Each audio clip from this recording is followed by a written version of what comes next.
చెప్తారా? లేదు కదా. ఇంకొక విషయం, 31వ తారీఖు నాడు అనగా మంగళవారం రాత్రికి మన మందిరంలో ప్రార్థన ఉంటుంది. 9 గంటల నుండి 1 గంట వరకు లేదా 12:30 వరకు నూతన సంవత్సరం యొక్క ఎదుర్కోలు ప్రార్థన ఉంటుంది. అందరూ రావాలి. అలాగే జనవరి 1వ తారీఖు ఉదయం 10 గంటల నుండి 12:30 వరకు దేవుని ఆరాధన జరుగుతుంది. దయచేసి అందరూ ఖచ్చితంగా రావాలని ప్రభు పేట మనవి చేస్తున్నా. ముఖ్యంగా అన్ని విషయాలు కూడా కొంచెం ఆలోచన చేయండి. కోపముతో తాపముతో మనం ఉండకుండా దేవుని కృపను బట్టి ప్రేమతో మనం ముందుకు కొనసాగటానికి ప్రయత్నం చేద్దాం. హల్లెలూయా. ప్రకటనలు 31వ తారీఖు నాడు వాచ్ నైట్ సర్వీస్ ఉంటుంది. అలాగనే 1వ తారీఖు నాడు జనవరి 1 నూతన సంవత్సరం యొక్క ఆరాధన జరుగుతుంది. ఆ రోజున సంఘం ప్రత్యేకమైనటువంటి విందును వారు ఏర్పాటు చేస్తారు. దానందరం కూడా మనం స్వీకరించాలి. సమయాన్ని దయచేసి అందరూ కూడా పాటించాలని ప్రభు పేరిట మనవి చేస్తున్నాను. స్తోత్రం చెప్తాం అందరం. హల్లెలూయా చెప్పండి అందరూ. హల్లెలూయా హల్లెలూయా. మన ప్రభువును ప్రియ రక్షకుడైన యేసుక్రీస్తు నామమున మీ అందరికి వందనాలు. వందనాలు చెప్పండి అందరూ. హల్లెలూయా. స్త్రీలు పురుషులకు వందనాలు చెప్పండి. పురుషులు అందరూ స్త్రీలకు వందనాలు చెప్పండి. అక్కడ ఉన్నారు స్త్రీలు. దేవునికి స్తోత్రం. దేవుని వాక్యం మనం చదువుదాం. కీర్తన గ్రంథము 86వ కీర్తన 3వ వచనాన్ని ఒకసారి మన దేవుని యొక్క వాక్యాన్ని ధ్యానపూర్వకంగా ధ్యానం చేద్దాం. 86వ కీర్తన 3వ వచనం. ప్రభువా దినమెల్లా నీకు మొరపెట్టుచున్నాను, నన్ను కరుణింపుము. కీర్తన గ్రంథము 86వ కీర్తన 3వ వచనం. ప్రభువా దినమెల్లా నీకు మొరపెట్టుచున్నాను, నన్ను కరుణింపుము. ప్రార్థన. దయగలిగిన తండ్రి, మహోన్నతుడా, సర్వశక్తిమంతుడా, నీకు వందనాలు చెల్లిస్తున్నాం.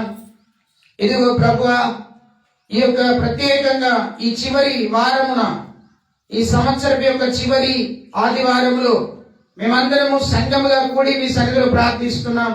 ఈ వాక్యం ద్వారా మాతో మాట్లాడమని యేసు నామమున ప్రార్థించి వేడుకుంటున్నాం తండ్రి. ఆమేన్. దేవుని పరిశుద్ధ గ్రంథము నుండి వాక్యాన్ని చక్కగా చదువుతున్నప్పుడు 86వ కీర్తన 3వ వచనంలో భక్తులైనటువంటి దావీదు గారు ఈ యొక్క వచనాన్ని తెలియపరుస్తా ఉన్నారు.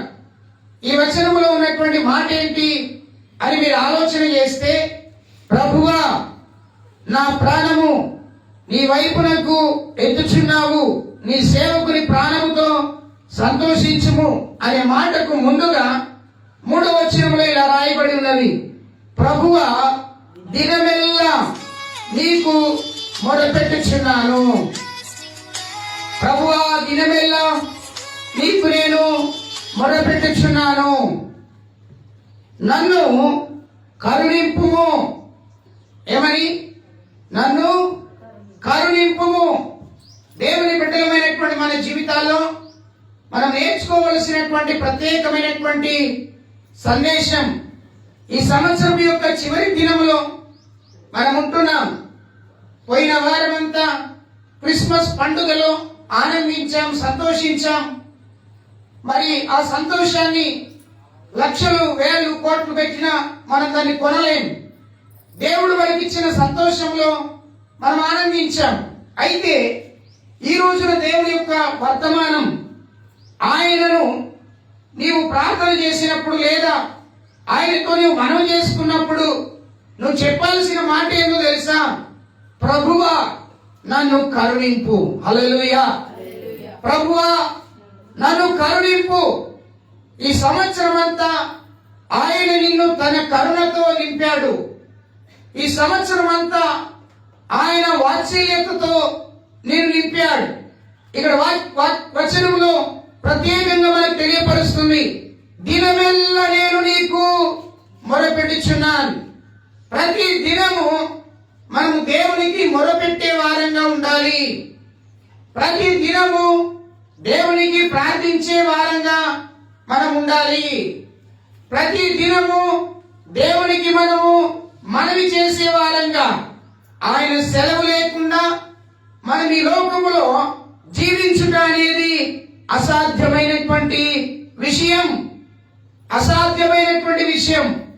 భక్తుడు ఏమంటున్నాడంటే, ప్రభువా నన్ను కరుణించు. హల్లెలూయా.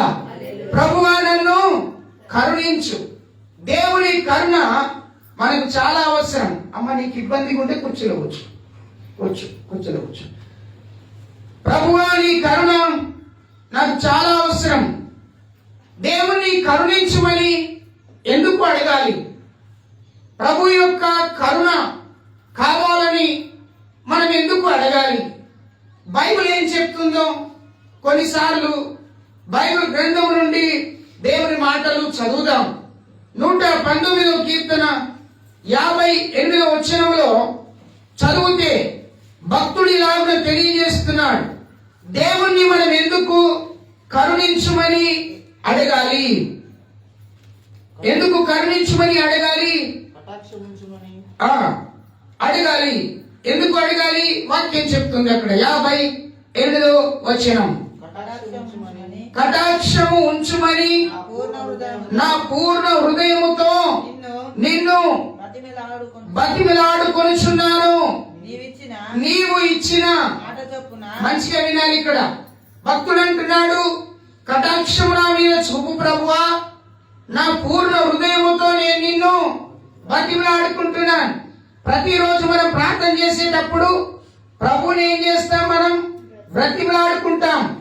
ప్రభువా నాకు ఇది ఇలాగ చెయ్యు, నాకు ఇది ఇలాగ జరిగించు, నా కుటుంబ పరిస్థితిని బట్టి, నా జీవితాన్ని బట్టి నీవు నాకు మేలు చేయు ప్రభు అని నువ్వు బ్రతిమలాడుకుంటావు.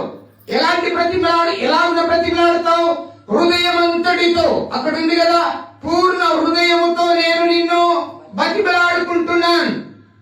ఎందుకు బతిమలాడుతున్నాం అని అంటే, నీవిచ్చిన వచనంలో చదవాలి అక్కడ, నీవిచ్చిన మాట చొప్పున. అంటే ఆయన నీకు మాట ఇచ్చాడు. ఏమని మాట ఇచ్చాడు? నేను కరుణించువాడను అని నీకు మాట ఇచ్చాడు. ఆయన అన్నాడు, నేను నీకు కరుణ చూపగలిగిన వాడను అని నీకు మాట ఇచ్చాడు. బైబిల్ అంటుంది, ఆయన మాట తప్పుటకు నరుడు కాడు. మాట తప్పుటకు ఆయన నరుడు ఏమాత్రము కాడు. మాట తప్పే వ్యక్తి ఎవరు? మనుష్యుడు తప్పుతాడు. మాట తప్పే వ్యక్తి ఎవరు? స్నేహితులు తప్పుతారు. మాట తప్పే వ్యక్తులు ఎవరు? దేవుణ్ణి అంగీకరించి దేవునికి యోగ్యమైన జీవితం జీవిస్తూ సాతాను చేత శోధింపబడి సాతాను యొక్క అపవాది యొక్క క్రియలకు లోనైనటువంటి వ్యక్తులు మాట ఇచ్చి తప్పుతారు. దేవుని బిడ్డలమైనటువంటి మన జీవితంలో మనం తెలుసుకోవలసిన విషయం ఏంటో తెలుసా? దేవుడు మాట ఇచ్చి తప్పేవాడు కాడు గనుక నువ్వేమడగాలి? ప్రభువా నువ్వు మాట ఇచ్చి తప్పేవాడు కాదు గనుక నన్ను నీవు కరుణించు. హల్లెలూయా. నన్ను నీవు కరుణించు. దేవుడు ఎప్పుడు మానవుని కరుణిస్తాడో తెలుసా? దేవుడు ఎప్పుడు మానవుడి మీద కనికరం లేదా కరుణను చూపిస్తాడు మీకు తెలుసా? మొదటిగా మీరు చూడండి, బైబిల్లో మనం ఎప్పుడైతే కృంగిపోతామో అప్పుడు మానవుడి మీద దేవుడు కనికరాన్ని చూపిస్తాడు. కీర్తన గ్రంథం 6వ అధ్యాయం 2వ వచనం నేను చదువుతున్నాను. యెహోవా నేను కృషించి ఉన్నాను, నన్ను కరుణించుము. కరుణించేటువంటి దేవుడు ఎప్పుడు నీ మీద, ఆయనకు కరుణ అవసరమో తెలుసా? ఆయన కరుణ నీకు ఎప్పుడు అవసరమో తెలుసా? నీవు కృషించిపోతున్నప్పుడు. ఇంకేమున్నదో తెలుసండి, 31వ కీర్తన 9వ వచనంలో చదివితే చక్కగా అక్కడ వర్తమానం మనకు తెలియపరుస్తున్నది. యెహోవా నేను ఇరుకులో పడి ఉన్నాను, నన్ను కరుణించు. కృషించిపోయినప్పుడు దేవుని కరుణ నీకు అవసరం. ఎప్పుడు మనిషి మనుషుడు కృషించిపోతాడు. సమస్యలు వచ్చినప్పుడు, శోధన వచ్చినప్పుడు, రోగము సంభవించినప్పుడు, కుటుంబంలో విషాదమైన వార్త వినినప్పుడు, అందరూ ఉండి ఒక్కసారిగా దూరం అయిపోయినప్పుడు మనుషుడు ఏమైతాడో తెలుసా? కృంగిపోయి కృషించిపోతాడు. దినము కూడా మనుషులకు కనబడేటట్టుగా వికారం అయిపోతాడు. ఎందుకు కృషించిపోవడం? సమస్యను బట్టి, ఇబ్బందులను బట్టి, ఇరుకును బట్టి, తన జీవితంలో రకరకాలైనటువంటి పరిస్థితులను బట్టి ఏమైపోతాడు? కృషించిపోతాడు, కృంగిపోతాడు. ఆ సమయంలో దేవుని కనికరం, దేవుని యొక్క కరుణ, దేవుని యొక్క వాత్సల్యత నీకెంతో అవసరం. ఆయన కరుణిస్తాడు. అప్పుడు ఆయన నీకు కరుణించుమని దేవుని దగ్గరికి నువ్వు వెళ్ళినప్పుడు ఆయన నీకు కరుణను చూపిస్తాడు నువ్వు కృంగిపోయినప్పుడు. రెండవ మాట ఎక్కడ చదువుతున్నాం, ఏమనంటే తెలుసా? ప్రభువా, నేను ఇరుక్కులో పడి ఉన్నాను. ఎక్కడ పడి ఉన్నాను అంటున్నాడు? భక్తుడు ఏమంటున్నాడు చూడండి అక్కడ, ప్రభువా నేను ఇరుక్కులో పడి ఉన్నాను, ఇరుక్కులో పడి ఉన్నాను. యేసయ్య ఈ లోకంలో జీవించినప్పుడు చెప్పాడు, ఇరుకు మార్గము విశాల మార్గం, విశాల మార్గమునకు పోయిన వారు నాశనానికి వెళ్తారు. ఇరుకు మార్గమున ప్రవేశించిన వారు జీవములో ప్రవేశిస్తారు. అంటే ఇరుకులో ఏమున్నది? విశాలత ఉన్నది, ఇరుకులో జీవం ఉన్నది, ఇరుకులో ఆశీర్వాదం ఉన్నది. ఇక్కడ భక్తుడు ఏమని ప్రార్థిస్తున్నాడు దావీదు? అయ్యా, నేను ఇరుకులో పడి ఉన్నాను, నా మీద నీవు కరుణను చూపు. హల్లెలూయా. కొన్నిసార్లు నీకు వచ్చిన సమస్యను బట్టి నీకేం చేయాలో తోయదు. కొన్నిసార్లు నీకు వచ్చిన ఇబ్బందిని బట్టి నీవేమి జరిగించాలో నీకు తెలియదు. అప్పుడు ఏమైపోతావు? నీవు ఇరుకులో పడిపోతావు. నిన్ను ఆదరించే వారుండరు, నిన్ను కరుణించే వారుండరు, నిన్ను ప్రేమించే వారుండరు, నీకు ధైర్యం చెప్పే వారుండరు. ఒక్క వ్యక్తివై, ఒంటరివై, ఎవరు లేని వ్యక్తి వలె అందరూ ఉండి అందరినీ కోల్పోయి ఒక వ్యక్తివై ఇరుకులో పడి ఉన్నప్పుడు నువ్వు నేర్చుకోవలసిన సత్యం ఏందో తెలుసా? నా దేవుడు ఇరుకులో నాకు విశాలత కలగజేస్తాడు. హల్లెలూయా. చెప్పండి అందరూ హల్లెలూయా. ఆయన నిన్ను ఎప్పుడు కరుణిస్తాడో తెలుసా? నీవు ఇరుకులో ఉన్నప్పుడు ఆయన నీకు కరుణను చూపిస్తాడు. ఇంకా మీరు చూస్తే రోగముతో ఉన్నప్పుడు స్వస్థత కొరకు నీ మీద కరుణ చూపిస్తాడు. ఏమండి, రోగముతో ఉన్నప్పుడు ఆయన ఏం చేస్తాడో తెలుసా? నీ మీద కరుణను చూపిస్తాడు. ఆయన కరుణ ఎంత ప్రేమ కలిగిందో చూడండి. మీరు బైబిల్లో చూస్తే ఇద్దరు గుడ్డి వాళ్ళు యేసయ్య దగ్గరికి వచ్చాడు. చూడండి మత్తయి సువార్తలో మీరు 20వ అధ్యాయంలో చూస్తే వచనం చదవండి. 20వ అధ్యాయం నేను అనుకుంటాను 30వ వచనం. ఒకసారి అక్కడ చూద్దాం. అందరు తీయండి, బైబిల్ తెరవండి. మత్తయి సువార్త 20వ అధ్యాయం 30వ వచనం. ఇదిగో త్రోవ పక్కన కూర్చున్నటువంటి ఇద్దరు గుడ్డివారు యేసు ఆ మార్గమున వెలుచున్నాడని విని, ప్రభువా దావీదు కుమారుడు మమ్మను కరుణింపుమని కేకలు వేసిరి. ఊరకుండుమని జనులు వారిని గద్దించిరి గాని, ప్రభువా దావీదు కుమారుడా మమ్మను కరుణించుమని మరి బిగ్గరగా కేకలు వేసిరి.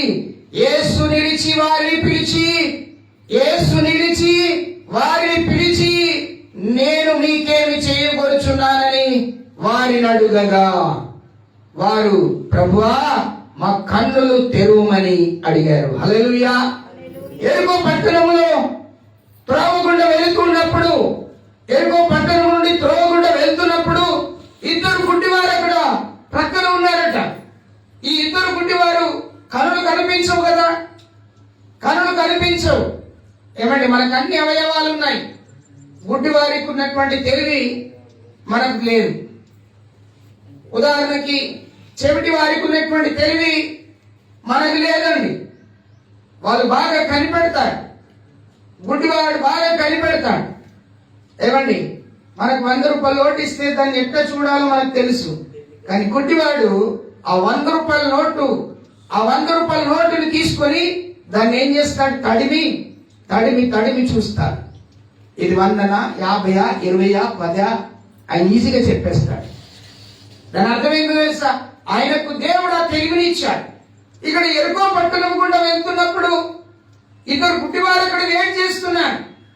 యేసు ప్రభు త్రోవ గుండా వెళ్తున్నప్పుడు జరిగిన విషయం ఏంటో తెలుసండి? యేసయ్య వెళ్తున్నాడని విని ప్రభుని ఏమంటున్నాడు? ప్రభువా, మమ్మును మీరు కరుణించండి. దేని కొరకు కరుణించమని అడుగుతున్నారు? దేని కొరకు అడుగుతున్నారమ్మా? స్వస్థత కొరకు. హల్లెలూయా.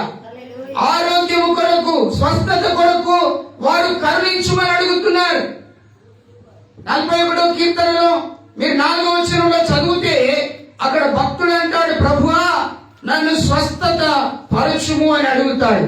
41వ కీర్తన 4వ వచనం శ్రద్ధగా చదివితే, యెహోవా నీ దృష్టి ఎదుట నేను పాపము చేసి ఉన్నాను, నన్ను కరుణింపుము, నా ప్రాణమును. అబ్బా, ఏం చేసి ఉన్నాం? పాపము చేసి ఉన్నాను. భక్తుడు దావీదు అంటాడు, ప్రభువా నేను పాపం చేసి ఉన్నాను, నా పాపము నుండి నువ్వు విడిపించు. నీ దృష్టికి నేను పాపం చేశాను, మనుషుల దృష్టికి కాదు, నీ దృష్టికి నేను పాపం చేశాను. దావీదు ఎలా కనబడుతున్నాడు? మనుషుల దృష్టికి చక్రవర్తిగా కనబడుతున్నాడు, మనుషుల దృష్టికి ఒక రాజుగా కనబడుతున్నాడు, మనుషుల దృష్టికి ఒక మంచి పరిపాలకుడుగా కనబడుతున్నాడు. కానీ దేవుని దృష్టికి ఎలా కనబడుతున్నాడట? పాపము చేసిన వ్యక్తిగా, స్వస్థత లేని వ్యక్తిగా, ఆరోగ్యము లేని వ్యక్తిగా ఆయన కనబడుతున్నాడు. అందుకే అంటాడు, ప్రభువా నేను నీ దృష్టికి పాపము చేసి ఉన్నాను, దయచేసి నీవు నన్ను కరుణించు. దేన్ని కరుణించాలి? నా ప్రాణమును స్వస్థపరచు. నా మీద కనికరం చూపి నన్ను కరుణించి నా ప్రాణాన్ని నీవు స్వస్థపరచు. హల్లెలూయా. స్వస్థత నీకు రావాలంటే ఆయన కరుణ నీ మీద ఉంచబడాలి. ఆయన కరుణ నీ మీద ఉంచబడాలంటే నీ పాపమును నీవు దేవుని ఎదుట నిశ్చయముగా నీవు ఒప్పుకోవాలి. దావీదు ఒప్పుకుంటున్నాడు, ప్రభువా నేను పాపం చేశాను. ఎవరి దృష్టికి? నీ దృష్టికి పాపం చేశాను. మనుషుల దృష్టికి నేను గొప్పవాడినే. నువ్వు కూడా అలాగే కావచ్చు. మనుషుల దృష్టికి నువ్వు గొప్పదానం కావచ్చు, గొప్పవాడు కావచ్చు. మనుషుల దృష్టికి నీవు ఇంపైన వ్యక్తివి కావచ్చు. మనుషుల దృష్టికి నీవు మంచి ఖ్యాతి పేరు కలిగిన వ్యక్తివి కావచ్చు. Be careful. దేవుని దృష్టికి నువ్వు ఎలా ఉన్నావు? దేవుని దృష్టిలో నువ్వు ఎలాంటి జీవితం జీవిస్తున్నావు? దేవుని దృష్టికి ఈ దావీదు అంటాడు, ప్రభువా నీ దృష్టికి నేను పాపం చేశాను. మనుషులకు కనబడతలేదు నేను పాపం చేసింది, కానీ నీకు మాత్రం మాట్లాడరే కనబడుతున్నది. నువ్వు అనుకోవచ్చు, నేను తప్పు చేసింది మా అయ్యగారికి తెలియదు, మా సంఘస్థులకు తెలియదు, మా వాళ్ళకి అసలే తెలియదు అని నువ్వు అనుకోవచ్చు. నేను కూడా అనుకోవచ్చు. కానీ దేవుడికి మాత్రం ఖచ్చితంగా తెలుసు. నువ్వు మాట్లాడే విధానం తెలుసు, నువ్వు ప్రవర్తించే విధానం కూడా ఆయనకు తెలుసండి. అందుకే ఆయన అంటాడు, స్వస్థత కొరకు గుడ్డివారు ఎన్నో సార్లు యేసు ప్రభువుల వారు ఎరుకో పట్టణానికి వచ్చారు వెళ్ళారు. కానీ వారు తెలుసుకున్న నీతి ఏందో తెలుసా? మా గుడ్డితనం నుండి మేము విడుదల పొందాలంటే, మా గుడ్డితనం నుండి మేము బాగుపడాలంటే ఆయన కరుణ మాకు కావాలి. హల్లెలూయా.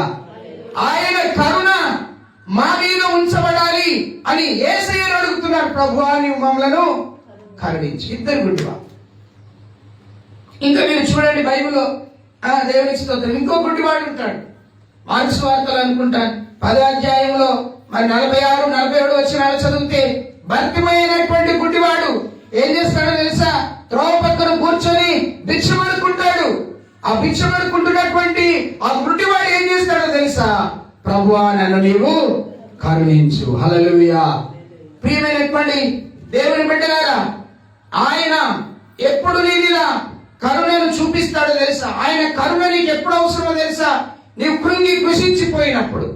ఆయన కరుణ ఎప్పుడు అవసరమో తెలుసా? నువ్వు ఇరుకులో ఉన్నప్పుడు. హల్లెలూయా. ఆయన కరుణ ఎప్పుడు అవసరమో తెలుసా? నీకు స్వస్థత, ఆరోగ్యం లేనప్పుడు ఆయన కరుణ నీకు అవసరం. హల్లెలూయా. చూడండి, నీవు అపాయంలో ఉన్నప్పుడు కూడా ఆయన కరుణ నీకు అవసరం. కీర్తన గ్రంథం మీరు ఒకసారి చదవండి. 56వ కీర్తన మొదటి వచనం. ఒక్క మాట చదువుదాం. 56వ కీర్తన మొదటి వచనం. దేవా నన్ను కరుణింపుము, మనుష్యులు మృంగవలనని ఉన్నారు, దినమెల్లా వారు పోరాడుచు నన్ను బాధించుచున్నారు. చూడండి, ఇక్కడ వాక్యంలో అపాయంలో ఉన్నప్పుడు దేవుని యొక్క కరుణ నీకు అవసరం. అపాయంలో ఉన్నప్పుడు ఏమంటే మంచిగా వినాలి. మీరు అందరూ అటు ఇటు తిరుగుతున్నారు మీరు. ఓకే, వినండి. రైట్. ఆయన యొక్క కరుణ నీకు ఎప్పుడు అవసరమో తెలుసా? నీవు అపాయంలో ఉన్నప్పుడు. బైబిల్ ఏమంటుందో తెలుసా అండి? నీతిమంతుడట, బుద్ధిమంతుడట అపాయము వచ్చుట చూచేట ఏం చేస్తాడట? దాక్కుంటాడట. దేవునికి స్తోత్రం. హల్లెలూయా. మనం అపాయానికి ఈ రోజుల్లో ఎదురెళ్తాడు. ఈ రోజులు ఏం చేస్తున్నాం?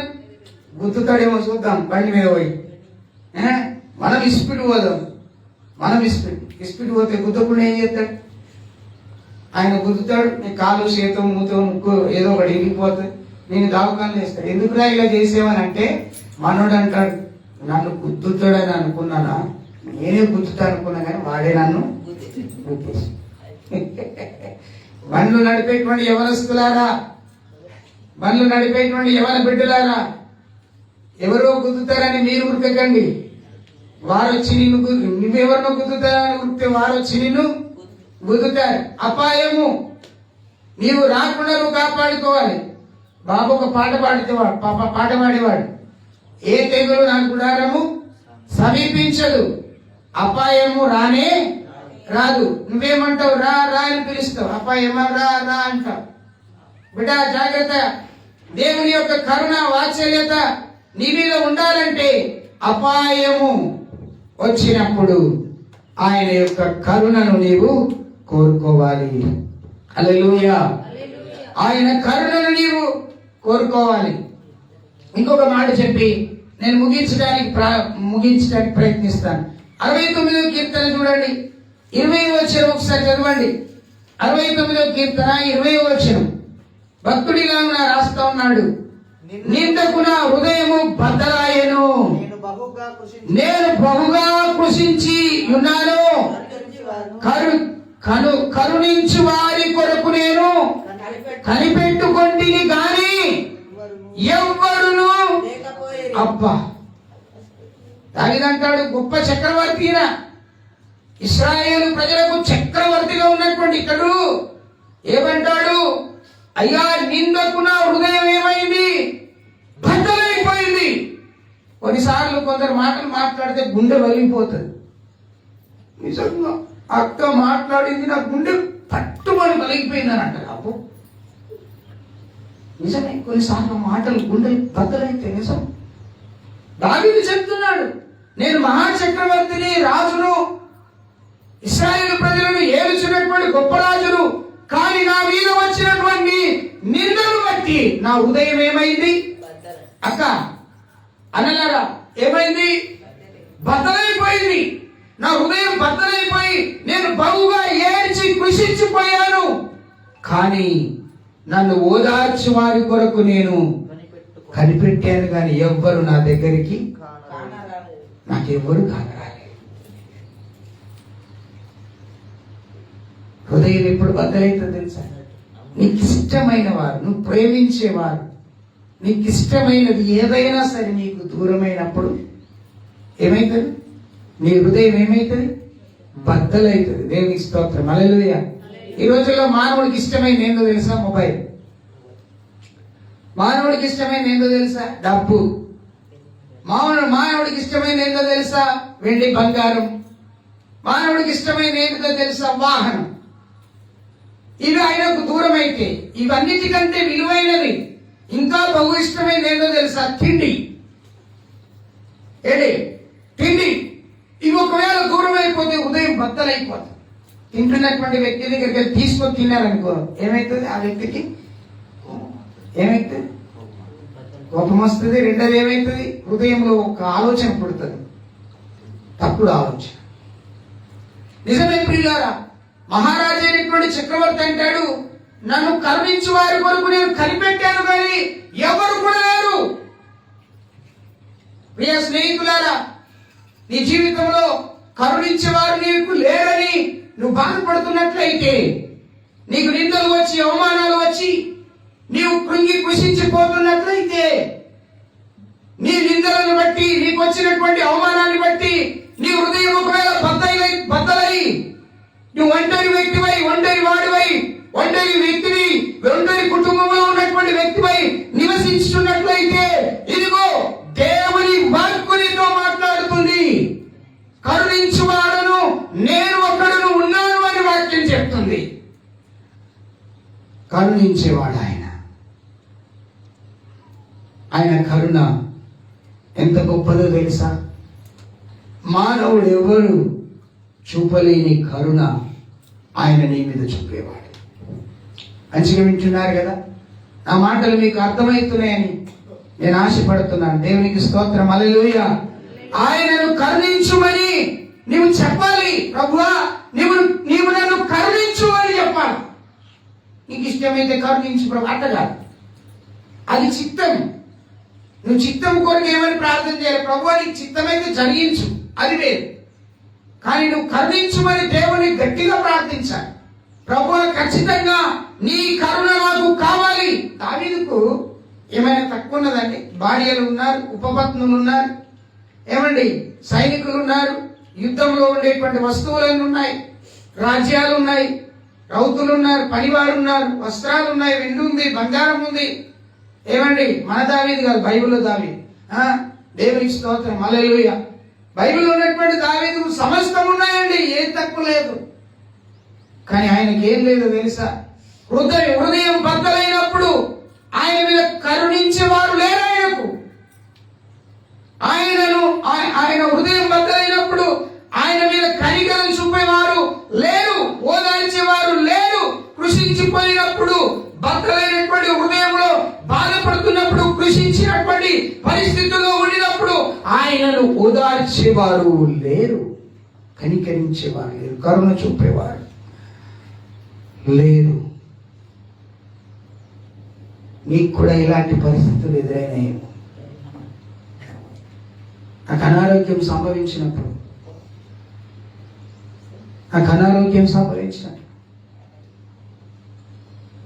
నేను ఎదురు చూశాను, సంఘములో ఉన్నవారు ఎవరైనా వస్తారేమో.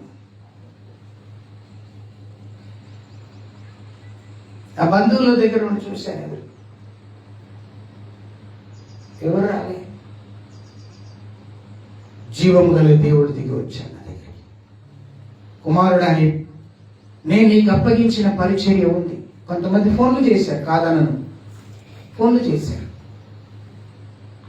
ఫోన్ కంటే దగ్గరికి వచ్చి ధైర్యపరిచిన ధైర్యం లేదండి. ఫోన్ చేయడం తప్పు కాదు, మంచిదే కూడా. దానికంటే విలువైన ఏంటిదో తెలుసా? దగ్గరికి వచ్చి నువ్వేం చేయాలి? పరమందున్నటువంటి దేవుడు నన్ను ధైర్యపరిచాడు. రోజు మందిరంలో ప్రార్థన చేస్తూ గడుపుతా ఉన్నాను. ప్రభువు నన్ను ధైర్యపరిచి, ప్రభువా, ఇంతేనా నా జీవితం? నువ్వు నాకు అప్పగించిన బాధ్యతలు ఇంకా కాలేవు కదా. నువ్వు నాకు దర్శనమిచ్చి నాతో చెప్పే 7 సంఘాలు కట్టమన్నావు. ఖచ్చితంగా 7 సంఘాలు కట్టాలి ప్రభు. ఈ పరిచర్య నీ కరుణ నా మీద చూపు, నీ వాత్సల్యత నా మీద చూపు అని ప్రభుకు నేను మొరపెట్టాను. నా వ్యక్తిగతంగా మొరపెట్టాను. నిద్ర లేదు, ప్రభుతో గడపడం ప్రారంభించుకున్నాను. దేవునితో, వేదనతో, దుఃఖముతో నా హృదయాన్ని దేవునికి సమర్పించుకోవడం. ఉదయం బద్దలైపోయింది మాటలు విన్నప్పుడు. కొంతమంది మాట్లాడుతున్నప్పుడు వారి మాటలు ఎలా ఉంటాయంటే గుండెను కొట్టినట్టుగా, గుండెను బద్దలు చేసినట్టుగా ఉంటాయి. నీకు కూడా ఇలాంటివి జరిగి ఉంటాయి, నాకే కాదు, నీకు కూడా జరిగి ఉంటాయి. దావీదు అంటాడు, అయ్యా నా హృదయం బద్దలైపోయింది, నేను కృషించిపోయాను, నీ కరుణ చూపెడతారని నేను కనిపెట్టాను, అని ఎవ్వరు నా యొద్దకు రాలేదు. దావీదుకు జరిగింది. 5 విషయాలు. ఎప్పుడు ఆయన కరుణ నీకు అవసరమో తెలుసా? నువ్వు కృషించిపోయినప్పుడు ఆయన కరుణ నీకు అవసరం. నీవు ఇరుకులో పడి ఉన్నప్పుడు, ఇశ్రాయేలు ప్రజలు ఇరుకులో పడ్డారు. వెనుక ఫరో సైన్యం, ముందు ఎర్ర సముద్రం, ఇప్పుడు మధ్యలో ఇరుక్కుపోయారు. మోషే దేవుడి దగ్గరికి వెళ్ళి ప్రార్థన చేస్తే దేవుడు అన్నాడు, నీ కర్రను సముద్రం వైపు చాపన్నాడు. ఇరుకులో ఉన్నటువంటి వారికి దేవుడు ఏం చేశాడు? విశాలత కలిగించి ఎర్ర సముద్రము దాటేటువంటి ఏర్పాటు చేశాడు. సముద్రమును 2 పాయలుగా చేశాడు. భూమి మీద ఏ మనుషుడు చేయలేని కార్యం, ఏ వ్యక్తి చేయలేని కార్యం పరమందున్నటువంటి దేవుడు ఆయన చేశాడండి. 2 పాయలుగా చేశాడు సముద్రాన్ని. మన ఇంట్లో పారుతున్నటువంటి నల్ల నీళ్లను ఆపలేం మనం, కానీ ఒక సముద్రమును 2గా పాయలు చేశాడు. హల్లెలూయా. ఇక్కడ నీళ్ళు ఇటే, ఇక్కడ నీళ్లు ఇటే ఆగిపోయి నడుచుకుంటూ వెళ్ళిపోయారు. ప్రియ స్నేహితులారా, ఈ వాక్యం వింటున్నటువంటి మీరు, నువ్వు కృంగిపోయి ఉన్నావా? కృషించిపోయి ఉన్నావా?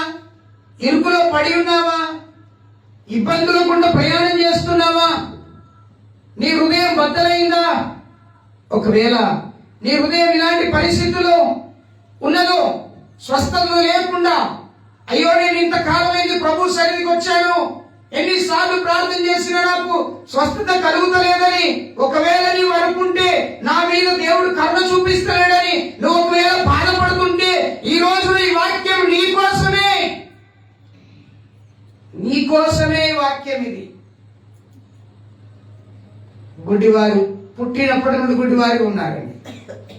ప్రభు కరుణించి ఏమని అడిగారండి ఆయన్ని? ప్రభు మమ్మల్ని కరుణించు అని కరుణించాడు. నువ్వు ప్రార్థన చేస్తే కూడా నీ మీద కరుణ చూపిస్తాడు ఆయన. అంతేకాకుండా అపాయంలో ఉండినప్పుడు అపాయానికి నువ్వు ఎదురెళ్ళకూడదు.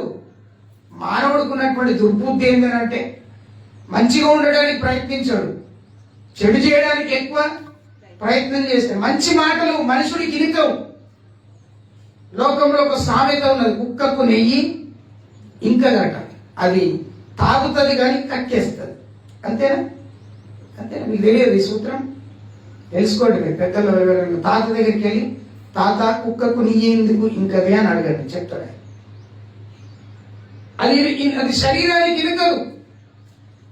మనకు కూడా కొన్ని మంచి మాటలు ఇనుకవు, మంచి ఆలోచనలు ఇనుకవు. అందుకే మనం ఏం చేస్తాం? కక్కేస్తాం, చెడుని స్వీకరిస్తాం. నేను మాట్లాడితే నా మాటల్లో మంచి కనబడాలి, అప్పుడే నువ్వు దేవుని బిడ్డవు. దేవునికి స్తోత్రం. హల్లెలూయా. ముగించాలని కోరుకుంటున్నా. దేవుడిని కరుణించమని నువ్వు ఎందుకు అడగాలి అంటే, ఆయన నీకు మాట ఇచ్చాడు. ఏమని మాట ఇచ్చాడు? నేను కాపాడువాడు కునుకడు నిద్రపోడు అని మాట ఇచ్చాడు. నేను నీకు సహాయం చేయవాడనని మాట ఇచ్చాడు.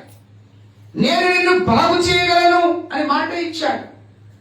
నేను పొందిన దెబ్బల చేత నీకు స్వస్థత కలుగుతుందని మాట ఇచ్చాడు. మాట అంటే ఆయన వాక్కు. ఆ వాక్య వాగ్దానం. ఆ వాగ్దానం ఇచ్చిన దేవుడు నిన్ను కరుణించాలని ఆశపడుతున్నాడు. ఆయన కరుణ నీకు అవసరమైతే తగ్గించుకో. ఆయన కరుణ నీకు అవసరమైతే, ఆయన యొక్క కనికరం నీకు అవసరమైతే ఆయన పాదాలు పట్టుకొని అడుగు. హృదయం బద్దలైపోయిన పరిస్థితి నీకు ఏర్పడ్డా సరే, అవి ప్రక్కన పెట్టి ప్రభు పాదాలు పట్టుకొని నీవు అడగడానికి ప్రయత్నం చేయి. ప్రియమైనటువంటి స్నేహితులు, మీరు ఒకసారి ఆలోచించండి. ధనవంతుడు, దరిద్రుడైన లాజరు. ధనవంతుడు భూమి మీద ఉన్నప్పుడు దరిద్రుడైనటువంటి లాజరుని కరుణించలేదు. కరుణించాడా? ఎప్పుడైనా దరిద్రుడైన లాజరుని తీసుకొని వచ్చి టేబుల్ మీద కూర్చోబెట్టి భోజనం పెట్టాడా? లేదే. కరుణ చూపలే. మన ఇంటి దగ్గరకు వచ్చిన భిక్షగాన్ని కూడా మనం కరుణించాం. పో పొద్దున్న లేసి వచ్చిన బుద్ధి లేదు ఇంకా అంట. నిజమే కదా? తోటి వ్యక్తిని నువ్వు కరుణించని వాడవు, దేవుని కరుణను ఎలా పొందుకుంటావు? భార్య తప్పు చేస్తే కరుణించం, కుమారుడు తప్పు చేస్తే కరుణించం, భర్త తప్పు చేస్తే కరుణించం. జాగ్రత్తగా. అత్త తప్పు చేస్తే కరుణించం, కోడలు తప్పు చేస్తే కరుణించం, పిల్లలు తప్పు చేస్తే తల్లిదండ్రులు కరుణించరు, కఠినంగా ప్రవర్తిస్తారు. మంచిదే కావచ్చు, కానీ వారి మీద కరుణ చూపడం కూడా చాలా ప్రాముఖ్యం. మనం కరుణ చూపించాలి, కరుణను పొందుకోవాలి. కరుణ చూపించాలి, కరుణను పొందుకోవాలి. నువ్వు పొందుకుంటే తప్ప చూపించలేవు. పొందుకోవాలంటే ప్రభువుని అడగాలి. ప్రభువా, నా దోషములు, నా పాపములు నీకు మురికి గుడ్డల వలె ఉన్నవి, నా హృదయమును నీవు కడుగు అని నువ్వు ప్రార్థించాలి. అప్పుడు నీవు ఆయన కనికరం, కరుణ నీవు పొందుకుంటావు. ఈ సంవత్సరం అంతా ఆయన నిన్ను కరుణించాడంటే, ఎన్నిసార్లు మందిరానికి డుమ్మ కొట్టావు, ఎన్నిసార్లు విశ్వాసులను ఎన్ని మాటలు అన్నావు, ఎన్నిసార్లు నీ బంధువులను చుట్టాలను తిట్టుంటావు, ఎన్నిసార్లు దేవునికి ఇచ్చే విషయంలో, కానుకలు వేసే విషయంలో ఎగ్గొట్టావు, దశమ భాగం ఇవ్వకుండా ఎగ్గొట్టావు, ఎన్నిసార్లు ఉపవాసం ఉండకుండా ఎగ్గొట్టావు. అయినా నిన్ను కరుణించి ఈ సంవత్సరం మొదలుకొని ఇప్పటి వరకు నిన్ను కాపాడుతూనే కదా. ఎంత మంచి కరుణ అంటే, ఎంత మంచి కరుణ. కుటుంబంలో పిల్లలు జీతాలు చేస్తే జీతం ఇవ్వకపోతే వాడి మీద కోపడతాం కదా. పని చేసే డబ్బులు ఇవ్వకపోతే పిల్లలారా మీరేం చేస్తారు, మీ తల్లిదండ్రులు ఏం చేస్తారు, మీ మీద కోపడతారు. అలాంటి ఒక్క క్షణంలో కోప్పడేటువంటి దేవుని వాక్యాన్ని అలా తప్పగా తీసుకోవద్దు. జాగ్రత్తగా సీరియస్ గా తీసుకోవాలి. ఒక్కసారి కోప్పడితేనే అంత బాధ కలిగితే నువ్వు ఈ సంవత్సరం అంతా దేవుని ఎంత బాధ పెట్టుంటావు. మాటలతో, చూపులతో, నడకలతో, ఆలోచనలతో, పొరపాటున మాట్లాడిన మాటలు, తెలియక మాట్లాడిన మాటలు, చేసిన క్రియలను బట్టి. అయినా ఆయన కరుణించాడు కనుక సంవత్సరం మొదలుకొని సంవత్సరం అంతం వరకు నిన్ను కాపాడుతూనే ఉన్నాడు. ఆ కరుణ నీకు కావాలని, నువ్వు అనుభవించాలని ఒక దైవజనుడిగా నేను కోరుకుంటున్నాను. అలాంటి కరుణతో ప్రభు నిన్ను నింపి ఆశీర్వదించును గాక. ప్రార్థించుకుందాం. పరిశుద్ధుడైన మా తండ్రి, కృప కలిగినటువంటి మా దేవ, మహోన్నతుడైనటువంటి మా యేసయ్య, నీ సన్నిధిలో మేము ప్రార్థన చేస్తున్నామయ్యా. ఇదిగో ప్రభువా, నీ కరుణను మా మీద చూపించగలిగినటువంటి గొప్ప దేవుడు అయ్యా. నీ కరుణ మాకు అవసరమని, నీ కరుణ ద్వారా మా జీవితంలో అపాయము వచ్చుట తప్పించుకునే మార్గము మాకు కనబడుతుందని, తప్పించుకునేటువంటి ఆలోచన మాకు కనబడుతుందని నీ వాక్యం ద్వారా మాతో మాట్లాడుతున్నందుకై నీకు స్తుతి, స్తోత్రం, మహిమ, ఘనత, ప్రభావములు చెల్లిస్తుంది. పరిశుద్ధుడైన తండ్రి, నా బిడ్డల మీద నీ కరుణ చూపయ్యా, నా కుటుంబం మీద కరుణ చూపయ్యా, నా వ్యాపారం మీద కరుణ చూపయ్యా. అడుగుతావా? 2 నిమిషాలు ప్రభు దగ్గర నీ చేతులెత్తి, ప్రభువా, నా పిల్లల మీద, నా కుటుంబం మీద, నా సంతానం మీద, నా మనమల్ల మీద, మనమరాళ్ళ మీద, అన్ని విషయాల్లో నీవు కరుణ చూపండి తండ్రి. కరుణ కరుణ కరుణ కరుణ కరుణించు, కరుణించు దేవా, నువ్వు కరుణించు. నువ్వు కరుణామయుడము, నీవు కరుణామయుడము అయ్యా. అయ్యా, నీవు కరుణామయుడు అయ్యా. నువ్వు కరుణ చూపయ్యా. ఎన్నో తప్పులు చేశానయ్యా, ఎన్నో పాపములు చేశాను. దావీదంటాడు, నా దోషములు నీకు కనబడుచున్నవని, నా పాపము నీకు కనబడుచున్నదయ్యా. నిందలు నా మీద పడినప్పుడు నా హృదయం బద్దలైపోయింది. అయ్యో అమ్మా, తెలియక మాట్లాడుతుంటే నేను ఎందరూ నిందించాను కదా, వారితో నువ్వు కొట్లాడిన దినాలు, వారితో నీకు వాదము జరిగిన దినాలు నీకున్నాయి కదా సహోదరుడు, ఉన్నాయా? ఒకసారి గుర్తు చేసుకో. ప్రభు అంటున్నాడు, నీ మీద నింద పడినప్పుడు, నేను నిందించినప్పుడు, నేను బాధపరిచినప్పుడు, నేను గాయపరిచినప్పుడు, నీ హృదయం బద్దలైనప్పుడు నేను కరుణించేవారు ఒక్కరు కూడా లేరు. కరుణ చూపేవారు ఒక్కరు కూడా లేరు.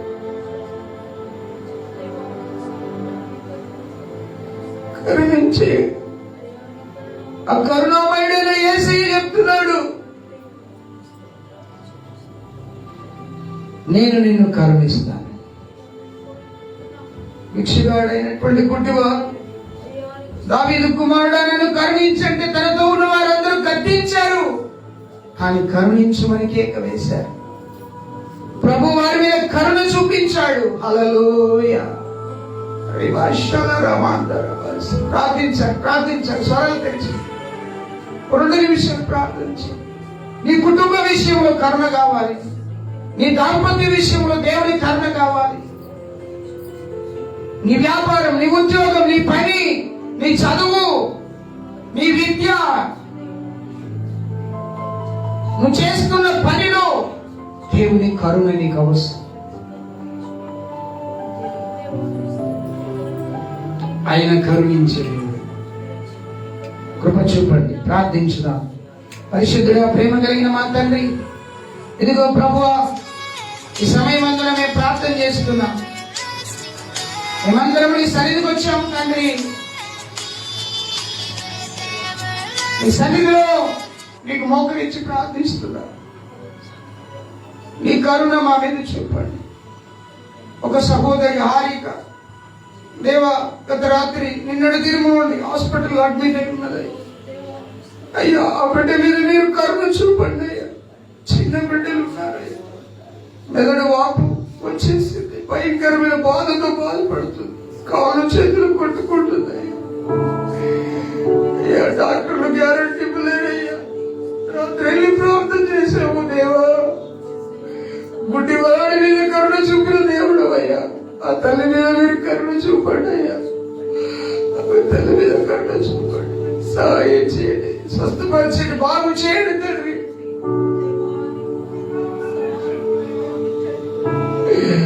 స్వస్థపరచండి తండ్రి, బాగు చేయండి. నువ్వు కరుణించే దేవుడు, నువ్వు కరుణా సంపన్నుడు అయ్యా.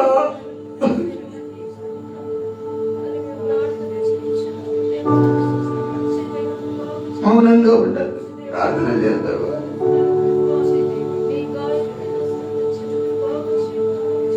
ప్రార్థన. పరిశుద్ధుడైన మా తండ్రి, ప్రేమ కలిగిన మా దేవ, గొప్ప దేవుడు అయ్యా, మహాగణుడు అయ్యా, నీకు వందనాలు స్తోత్రాలు చెల్లిస్తున్నాం. నీ వాక్యం ద్వారా నీ ప్రజల హృదయాలను తెరిచి మాట్లాడినందుకు నీకు వందనాలు చెల్లిస్తున్నాం. ఎవరితోనైతే నువ్వు మాట్లాడవు వారి హృదయాలు కదిలించబడను కాక, మారు మనసు లేని వారికి మారు మనసు వచ్చాను. దయా కనికరం చూపించి మరి ప్రార్థన చేస్తున్నామయ్యా. నీకే వందనాలు స్తుతులు చెల్లిస్తున్నా. మా మాటలు కఠినంగా కాదు ప్రభు, ప్రేమతో అవి జరుగునట్లుగా మేము ప్రార్థన చేస్తున్నాం. కృపా కనికరం దయా వాత్సల్యత మా మీద చూపి మీ సన్నిధిని మాకు అనుగ్రహించమని ప్రార్థిస్తూ, రోగులను స్వస్థపరిచి వ్యాధుల నుండి విడుదల చేసి ఆరోగ్యవంతులుగా చేసి నెమ్మది లేని వారికి నెమ్మదినిచ్చి గొప్ప కార్యం చేయమని యేసు నామమున ప్రార్థించి వేడుకుంటున్నాం తండ్రి, ఆమేన్. మన పరమ తండ్రి అయిన దేవుని ప్రేమ, ఆయన కుమారుడైన యేసుక్రీస్తుల వారి కృప, పరిశుద్ధాత్మ అన్యోన్య సహవాసం, సన్నిధి కాపుదల కూడిన మనందరికీ దేవుడు సదాకాలం దయచేసి నడిపించి కాపాడను గాక. ఆమేన్. ఆమేన్. యేసు రక్తమే జయం, సెలవు రక్తమే జయం. యేసు నామానికి సంపూర్ణ విజయము కలుగును గాక. ఆమేన్. అందరికీ వందనాలు.